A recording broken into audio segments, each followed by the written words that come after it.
የቤተ ክርስቲያን አባቶች ሆናችሁ ጸበል ቦታን እንዲዘጋና የጸበል ቦታ ላይ ትኩረት እንዳይደረግ፣ በሽተኞች ላይ ትኩረት እንዳይደረግ ወይም ደግሞ መናፍስት በተመለከተ ጉዳይ የመናፍስትን በተመለከተ ጉዳይ ቸል ተብሎ ሆስፒታል ልንገነባ ነው እርዱን አስራታችሁን አምጡ ብላችሁ የምትሉ ሰዎች እስቲ ይሄን ነገር በደንብ ተነጋገሩበት። መምህራን አባቶች ይሄ ነገር ተገቢ ነው ወይ? እንደዚህ ነገር ያስኬዳሉ ወይ? ለያውም ጸበሉ ቦታ ላይ ሆኖ ደግሞ ጸበል ቦታ ላይ እዛው ጸበሉ አጠገብ ሆስፒታል ይገነባል ነው የሚባለው። ይሄም ማለት ነው እግዚአብሔር ማዳን አቁሟል፣ በመድኃኒት ነው የምትድኑት፣ በኪኒን በመርፌ ነው የምትድኑት ነው ወይስ ሌላ ገንዘብ የማግኛ መንገድ ነው? ለአልጋ ለእያንዳንዱ እንደ ግል ሆስፒታል ህዝቡን ለመቀርጠፍ ነው? ጸበል ቦታ ገንዘብ ብዙም ስለማይገኝበት በሆስፒታል ለማጨድ ነው? እንግዲህ የግል ሆስፒታል እኔ እንኳን ታመሜ የዛን ጊዜ ስገባ እግዚአብሔር ይስጣችሁ እንጂ እናንተ ናችሁ የከፈላችሁልኝ 98,000 ብር ምናምን ያወጣን ለ3 ቀን እኮ ነው። 3 ቀን ለተኛሁበት። ለዚያውም ብዙም አልታከምኩም፣ የነርቭ ችግር ስለነበረ ነው። ሌላ ነገር ቢኖር በጣም ብዙ ወጪ ይኖር ነበር። በአንድ ሳምንት ውስጥ ግማሽ ሚሊዮን ብር ይገባ ነበር ማለት ነው። ምናልባት ይሄ የዚህ ገንዘብ ጉጉት ይሆን አባቶችን ሆስፒታል እንገንባ የሚሉት? እውነት መኖር እኮ አይከፋም እኮ። ግን ጸበል ቦታን እየተሳደቡ የሚያጠምቁ አባቶችን እያዋረዱ እየተሳደቡ መንፈስ የሚባል ነገር የለም የራሳችሁ ጭንቀት ነው ብለው ጭንቀታችሁ ነው ይገርማል እኮ የእናንተ ጭንቀት ነው መታከም ያለባችሁ። ገንዘብም ሲከስር በደም ጥረህ ግረህ ስላልሰራህ ነው እንጂ ሰላም የሚባል ነገር የለም ብለው እየተናገሩ ለሰይጣን ጥብቅና እየቆሙን ያሉት እኮ በጣም እኮ የሚገርም ነገር ነው። እውነት ሰው እንዴት ለሰይጣን ጥብቅና ይቆማል? እሱ አይደል እሱ ጥፋት የለበትም እየተባለ እኮ ነው ያለው። ወደ ሱቁ የት ቤት ተከራይቼ ልሳቃለ ሰውየው ተከራይ ሆኖ ሲስቅ ከት ብሎ ሲስቅ ሴትዮዋ በሩ ጓጓ ያደርጉበታል። ኧረ እንደው ወዲያው ስቆ ወዲያው ደግሞ እንደገና ይበሳጭና የት ቤት ተከራይቼ ልሳቅ ይላል። እና እኛም በየትኛው መንገድ ብንነጋገር ጥሩ ነው? ብዙ ማውራት የምፈልገው ነገር ቢኖረኝም ግን እዚህ ጋር ገደባለሁ። ዩቲዩባችንን የምትፈታተኑ ሰዎች እግዚአብሔር ይስጣችሁ፣ እናመሰግናለን። ጥሩ ነገር አስተምራችሁናል፣ ለበጎ ነው። የት እንደምንደርስ ታዩናላችሁ። ከዚህ በኋላ ሄጄ ለአባቶች ተናገር ያለው ዩቲዩባችንን የምትፈታተኑ ሰዎች እጄ ላይ ያለውን ፋይል በሙሉ ወስጄ ለአባቶች አስረክቤያለሁ። እነዚህ የሚፈታተኑትን አባቶች ይሄ ቪዲዮ አሳዩአቸው። ይሄንን ገበና ተሸክመን ነው የተቀመጥነው፣ ዩቲዩብ ላይ መልቀቅ አቅቶን አይደለም ብለን ተናግረናል። እና እግዚአብሔር ልቦና ይስጣችሁ ልንል ነው እንግዲህ ምንችለው፣ ሌላ ምንም አንልም። አባታችን መላከ መንክራት መምህር ግርማ ወንድሙ ታስረው በነበረበት ጊዜ ቮት አድርጉ፣ ቃል ስጡ፣ ድምፅ ስጡ ተብሎ ነበርና 28 ሚሊዮን ሰው ነው ቮት ያደረገው። ይሄን ታውቃላችሁ? ቮት ያደረገው ድምፅ የሰጠው ማለት ነው። በሚዲያ እኮ ነው። እኛ ብንፈልግ ይሄንን ህዝብ በሆነ ነገር ሌላ ነገር ውስጥ መክተት ይቻላል ይላሉ። እኛ እኮ በህብረት ተነስተ እንደዚህ ማድረግ እንችላለን ይላሉ። እንዴ ትምህርት በማዳመጥ ከሆነ እኔ ይሄን ያክል ተከታያለኝ ይሄን ያክል ተከታያለኝ አይደለም እኮ የሚያዋጣው። በዚህ ዩቲዩብ መርሃ ግብር ላይ ምን ያህል ሰዎች ንስሐ ገቡ፣ ምን ያህል ሰዎች ቅዱስ ቁርባን ተቀበሉ፣ ምን ያህል ሰዎች ወደ ክርስቶስ ህብረት መጡ ነው የሚባለው እንጂ ይሄን ያክል ሰዎች አሉ ይሄን ያክል ሰዎች ከተባለማ ይኸው ቁጥር መጥራት ይቻላል። 28 ሚሊዮን ሰው ዛሬ ከዛም በላይ በጣም ብዙ ህዝብ። ምክንያቱም ውስጡን በቤቱ የሚሰግድ የሚጾም የሚጸልይ ይሄ መናፍስ ሥራ ነገር የገባው በጣም ብዙ ህዝብ አለ፣ በጣም ብዙ ህዝብ አለና የግብጽ ኦርቶዶክሳውያን ዘማሪዎቻቸው እና ሰባኪዎቻቸው ዩቲዩብ ከፍቷል፣ ቲክቶክ ከፍቷል ከተባለ በጉባኤ ነው ተነግሮ ሁሉም ተሰብስበው ሰብስክራይብ አድርጓቸው የሚባለው እንጂ በአደባባይ ሪፖርት አድርጓቸው አይባልም። እና በጣም ነው የምናዝነው፣ በጣም ነው እና የምናመሰግነው፣ የምናዝነው። ኢትዮጵያ ኦርቶዶክስ ተዋሕዶ ቤተክርስቲያን መምህራን፣ አገልጋዮች በአጠቃላይ ለማህበራዊ ሚዲያም አንመች፣ ለእግዚአብሔርም አልተመቸን፣ ለራሳችንም ለቤተሰባችንም ጤነኞች አልሆንን። እንደው ዝም ብሎ ብቻ ከንቱ ህዝቡን ይሰበስባሉ፣ ይበትናሉ፣ ይሰበስባሉ፣ ይበትናሉ።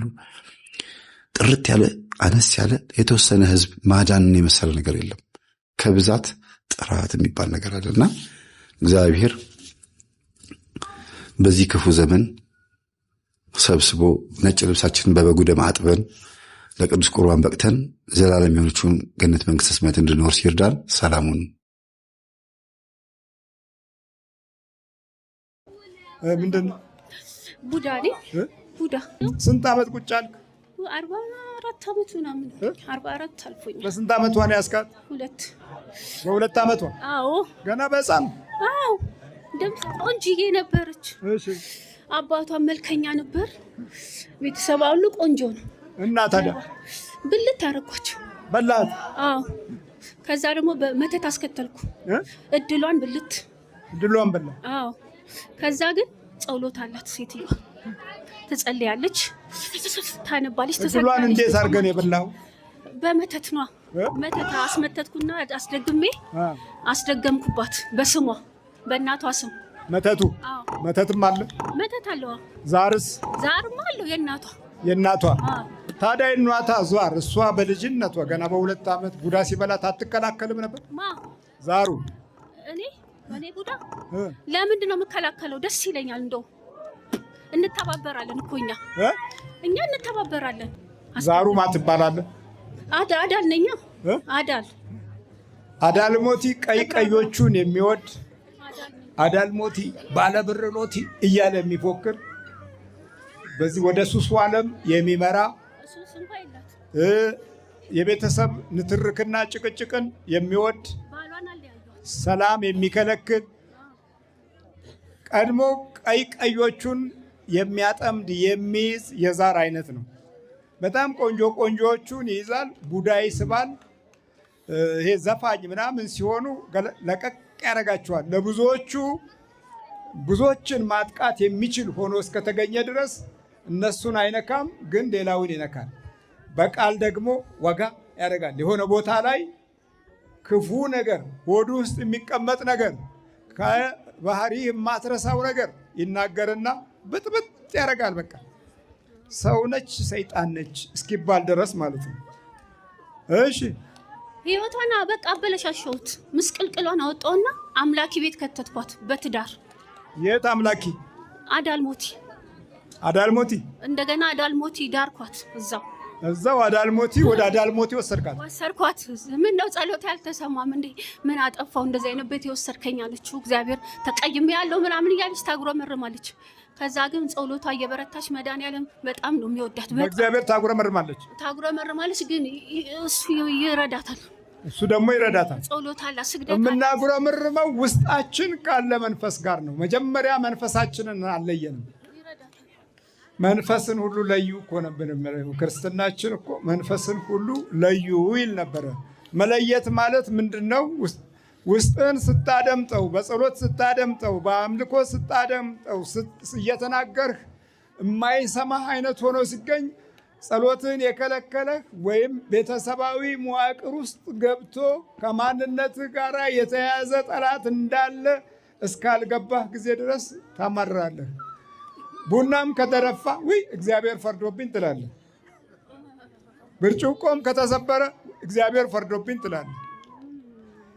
ገንዘብም ከጠፋ ውይ ፈርዶብኝ እኮ እግዚአብሔር ትላለህ እኮ። ፍርጃ ነው እያልክ ብቻ እግዚአብሔርን ማማረር። ይሄ ማለት ውስጣችን ጤናማ አለመሆናችንን አናውቅም። እኛ በራሳችን ባመጣነው ነገር እግዚአብሔር ፈርዶብኝ ትላለህ።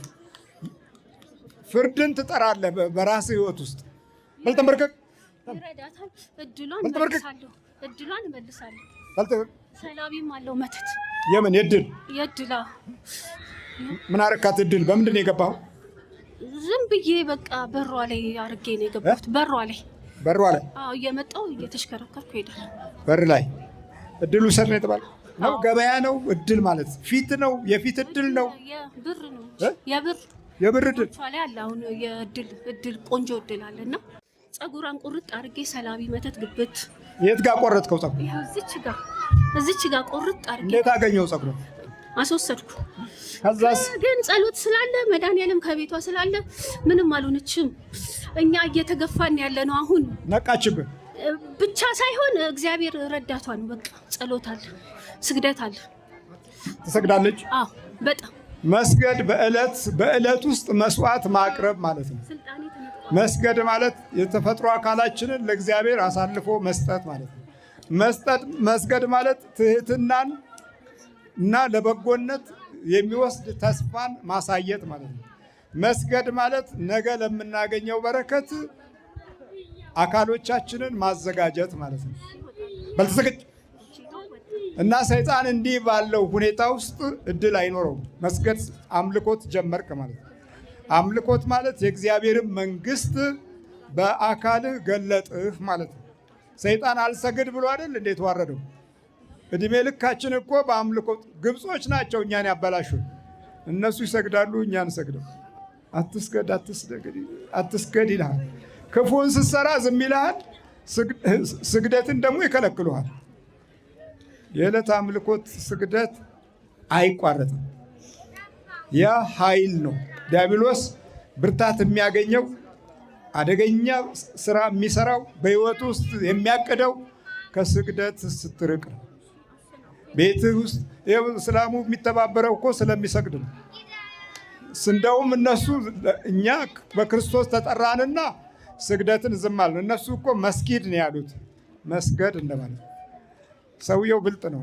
መስገድን ሰጣ።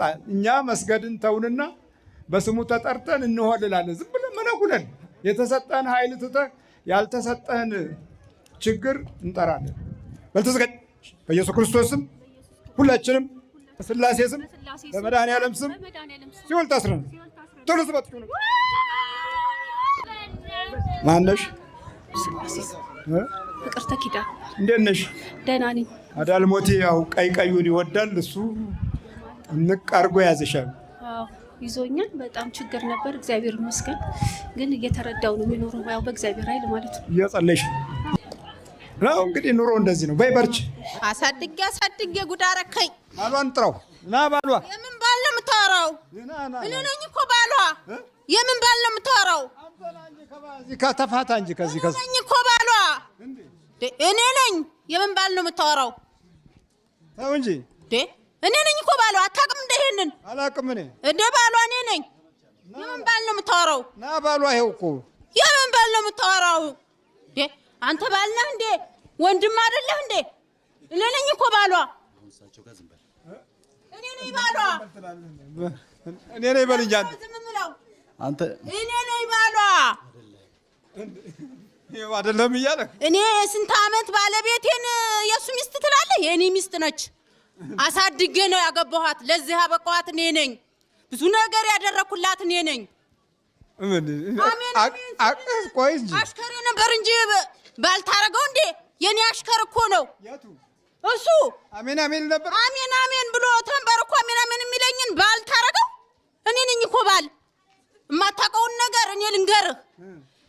እኔ ባል ነኝ፣ እሱ አሽከሬ ነው። አሜን አሜን አሜን እያለ እንዴት ነበር የሚል? እስቲ እንዴት አሜን አሜን አሜን ስቆጣ ሀይ ሀይ ሀይ ሀይ ስል አሜን ብሎ ያባብለኛል። ያባብላ? አዎ ብዙ ናቸው የሚያባብሉኝ እንጂ ምን ባል ነው የምታወራው? ባልማ እኔ ነኝ እንዴ? አዎ ስንት ዓመት አሳድጌ በውርስ ነው የመጣሁት። ያያት ነኝ። የትም እንዳልወርቅ አሳድጌ እዚህ ያደረስኳት እኔ ነኝ። ሚስቴ ነች። ሚስቴን እኮ ነው ላፋታ ብለህ የተነሳው አንተ። ወይ አንተ በርበሬ፣ ሽንኩርት፣ ጤፍ ያግዛል ማለት ነው። እኔ በለፋሁት እሱ ይጠቀማል እንጂ ምን እኔ ትንሽ ስለሚያበሳጨኝ ቢቀር ነው የሚሻለው። ያናድደኛል። ቆይ ተነስ። በርበሬና ሽንኩርት መች ቻልክ ታዲያ? ባል ከሆንክ ሁሉንም ችዬ እሰራለሁ እኮ ስራዬን እየሰራሁ እኮ ነው እዚህ ያደረስኳት ይልሃል። እሱ እየሰራ አይደለም እኔ እየሰራሁ እንደ ብዙ ነገር ገቢ አለኝ። አንተ አትመሰክርም? እንደ ሀቁን ታልመሰከርክ እንግዳውን የመሰክራለሁ። እኔ ራሴን ያኖርኳት። ቆይ ስማ፣ ስንት ኩንታል ጤፍ ገዝተሃል አንተ? ሁሉንም የማቀነብረው እኔ ነኝ። እግዚአብሔርን ባላመንኩበት ሰዓት ላይ ሰርቶ ሊሆን ይችላል። አሁን ግን ውሸቱን ነው። ውሸቱን ነው። ከውጭ ሀገር ድረስ እያስመጣሁ መተኛ አልጋውን እንኳን እኔ ነኝ የገዛሁት። አላየኸውም? እንዳልጋውን ይላል። ሁሉም እኮ የኔ ነው። አንድ አልጋ አለና ከዛ አልጋ ላይ ተነስ ይለኝ ነበረ። ተነስ ይላል። ለምንድን ነው ስለው እኔ ነኝ ሰርቼ ያመጣሁት አለ። ለምን በበፊቱ ጊዜ እህቶቼንም ገዝቷቸው ስለነበረ ይቆጣጠራቸው ነበር። አዎ እንዴ አሁንም ድረስ እነሱ ጋር አለ። እኔ ጋር ግን በስላሴ ስም አይችልም። እሷ ነች ጥላቴ፣ እሷ ነች። ልንገርህ ተመጀመሪያ እስከ መጨረሻ እሷ ነች። ፈረስ ልትሆነኝ ያልቻለችው እሷ ነች። እሺ እሱ ግን ተመችቶኛል፣ ይመቸኛል። መቼ? አሁን ነው ድሮ? ድሮ ሄደ። እሷ ብቻ መለኩሴ የሆነችብኝ። ከኔ ሌላ እሱ ብቻ ነው የደፈረኝ እንጂ ሌላ አልደፈረኝ። ለምን? እሱ ብቻ ነካኝ። ተሳሳትኩ እንጂ የተጠነቀቅኩ ነኝ። ተከለክላለሁ? አዎ አልወድም። ለምን አልወድማ? እኔ እኮ ወንድ ነኝ። ማን ነው አንተ? እኔ ጠቋር አባቡሌ። ታዲያ ሚስት ማን አግባለ? ሚስቴ ነቻ። ከመጀመሪያ እስከ መጨረሻ ሚስቴ ነች። የት አለ የመዘጋጃ ቤት? ቀበጣለሁ። ሌላ ወንድ ሲመጣ አላስደርስም። ለምን አላስደርስም? ሚስቴ ነቻ፣ የኔ ነቻ። ባሳደግኩ እዚህ ባደረስኩ። ማን ባሳደገ ማን ምን አገባው ይልሃል አንተዬ። ምን አገባው? እኔ ሲበቃኝ ነው እኮ እሱ የተነሳው። እኔ ጨርሼ በቅቶኝ ነበር። በቃ ታግዬ ሲበቃኝ፣ አሁን ደግሞ በተራው መነሳቱ ነው። አሁን ታዲያ እንዴት ይሻላል? አሁን አፋታኝ እንደ ሚስቴ ምን ላርግ? ተው ሚስቴ አትበል። እሱ ነው ሚስቴ እኔ ነች። አልገባህም እንዴ? ስንት ዓመት ሙሉ አሳድጌ ያገባኋት እኔ ነኝ። በመዘጋጃ ቤት ነው? አልወድም፣ አላስጠጋትም። የነካት የለም። በመዘጋጃ ቤት ነው ያገባሃት? ማዘጋጃ ምናምን የኛም ማዘጋጃ የተለየ ነው። የእናንተ ጋር አይደለም እኮ። ተዘጋጅ ከነ ሰራዊት። ስንት ናችሁ ሰራዊት? 2 አንድ አይነ ጥላ ጀግናው ጠቋር አባቡሌ አንድ አይነ ጥላ አጓራለ 2 አጓርተን ጨርሰናል። አንተ ለማስተማሪያ ነው በቃ ያለ የምታጓራው። እስቲ እንዴት ነው እኛ ስታጓራ? እንዴት ነበር ስትነሳ መጀመር ሳይሆነው ፎክረህ ምናምን ፉከራ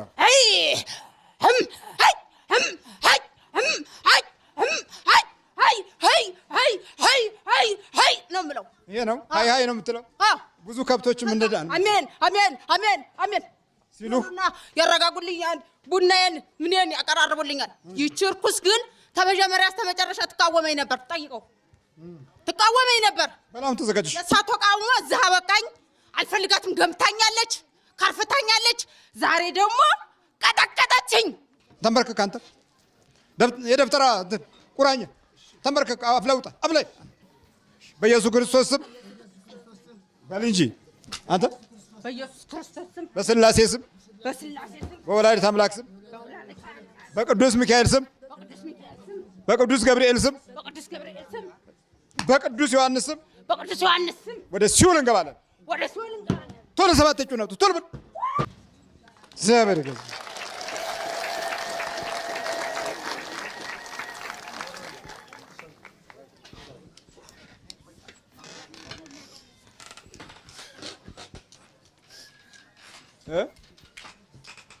እነሱም ሆይ ማሩኝ እንደዛ በቃ ተነሽ አባ ማሩኝ። ምን ልግባ አባ እንደዛ በቃ ተነሽ ወይ በርሲ አባ ማልሎት የለም። እኔማ ምን ማጣፈጫ እኮ ነኝ። ችግር የለም ተነሽ። እናንተ የዓለም ጨው ናችሁ ነው የሚለው ቃሉ። የኛ ተገልብጦ ደግሞ ያው ሌላ ነው። እነሱማ ሆይ የትም ቦታ ለቅሶ ቦታ እንኳን ሰርጉ ቀርቶ ለቅሶ ቦታ እንኳን በተለያየ አይነት መንገድ ነው የሚወራው። ቡናም አፍልቶ ሆቴል ቤትም እየበሉ ማውራት ነው። ድሮ ይለኝ ነበረ ሁሉ ሲያወራ ጊዜ በቃ ተወኝ እታው ምን ነበር የምትይው? ታድርጉልኝ ማልለው የለኝም። እሱን የጎዳው እየመሰለኝ ብዙ ነገር እናገራለሁ። እሳቸው ጋር እየሄደ የሰኔ እነሱ አሽከር እለዋለሁ። አሽከርት እነሱ ናቸው ለዚህ የሚያበቀኝ። እነሱ ጋር ራሴ ወስጄ እለዋለሁ። ማልለው የለኝም። ብዙ ነው ማማወት አባ፣ ብዙ ነው የምሳደበው። እሱን የጎዳው እየመሰለኝ እሱ ትሄደ በኋላ ደግሞ ይቅር በለኝ እላለሁ። አባ አይነወትን ለማየት እኔ አይደለሁም እሷ ነው የሚጠላኝ፣ አንቺ አይደለሽም ስትሉኝ ለመቅረብ ፈልጋለሁ። እንደገና ደግሞ እሸሻለሁ። ደፍሬ መሄድ ግን አልችልም። ታልወሰደኝ አልሄድም። ቤታችሁን እያወቅሁት አላውቀውም። አባ ብዙ ክፍ አለብኝ፣ ይቅር በሉኝ። በርቺ በይ። ተቋሩ እኮ ነው ይሄን የሚያወራው። አንድ ባህሪ ሆኖ ማለት ነው። እንዴት ነው? በጣም ደህና ነኝ። ደህና ነኝ። አሁን ደህና። እቺ አብሾ ነገር እንዴት ናት? ሳይሸግር ለትምህርት እያልን ለትምህርት ብላ ነው የገባችው። ሲገባ ምን ተሰማሁት? መጀመሪያ ሲገባ ደህና ነው። ያን ጊዜ ብዙ ነገር ተናገረ። ብዙዎቹ ተናገረ ይናገራል፣ ግን የለም መንፈሱ ይናገርና ያጠፈዋል። የሚገርም ነው። ለቅኔ ብለው ነው ያስገቡት። ለቅኔ አብሾ ለቅኔ እያለ ለቅኔ በስንት ጊዜ ተቀኙት? ወዲያው ከገባ በኋላ ወደ 5-6 ድረስ 6 ወር የፈጀው በሰይጣን በኩል እኮ ነው የተቀኙት። አዎ መሆኑ ነው እንጂ እንደገና መሆኑ ነው። የሚገርም ነው። ይበርቱ በሉ።